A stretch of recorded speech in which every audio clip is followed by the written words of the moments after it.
Hello friends, എല്ലാവർക്കും നമസ്കാരം. മൗനരാഗം എന്ന് പറഞ്ഞ നാളത്തെ ഏറ്റവും കിടനം പ്രമോയൊക്കെ പുറത്തു വന്നിരിക്കുകയാണ്. എന്തൊക്കെയാണ്? ചന്ദ്രസേന്റെ ബർത്ത്ഡേ ആഘോഷം തന്നെയാണ് ഇപ്പോൾ മൗനരാഗം സീരിയലിന്റെ ഹൈലൈറ്റ്.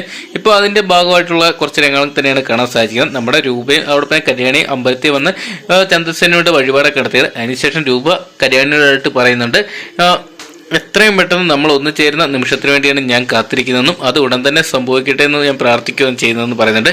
ഈ ഒരു സമയത്താണ് നമ്മുടെ ചന്ദ്രസേനൻ അമ്പലത്തിൽ വരുന്നുണ്ട്. വഴിപാടൊക്കെ നടത്തിയതിനു ശേഷം, അന്നദാനം നടത്തിയതിനു ശേഷം നമ്മുടെ പൂജാരിയോടായിട്ട് പറയുകയാണ്, അടുത്ത ചിങ്ങത്തിലാണ് എൻ്റെ ഭാര്യയുടെ ബർത്ത്ഡേ, അതായത് ആ പിറന്നാൾ. ആ ഒരു സമയത്ത് നമുക്ക് ഇതുപോലെ അന്നദാനം നടത്തണമെന്ന് പൂജാരിയോടായിട്ട് പറയുകയാണ്. ഈ ഒരു സമയത്തായിട്ട് കിരൺ ചോദിക്കുന്നുണ്ട്, അമ്മ അരികിൽ എത്തണം എന്നല്ല അച്ഛൻ ആഗ്രഹിക്കുകയും ചോദിക്കുന്നുണ്ട്. ഇപ്പോൾ എനിക്കൊരു മെസ്സേജ് വന്നിട്ടുണ്ട്. അത് പറയുന്നത് അച്ഛനും അമ്മയും ഉടൻ തന്നെ ഒന്നിക്കാൻ പോകുക എന്നാണ്. അങ്ങനെ കിടനായിട്ടുള്ള പ്രമോദിനെ നമുക്ക് കാണാൻ സാധിച്ചത്. അതിനുശേഷം ചന്ദ്രസേന്റെ ബർത്ത്ഡേ ആഘോഷം തന്നെയാണ്.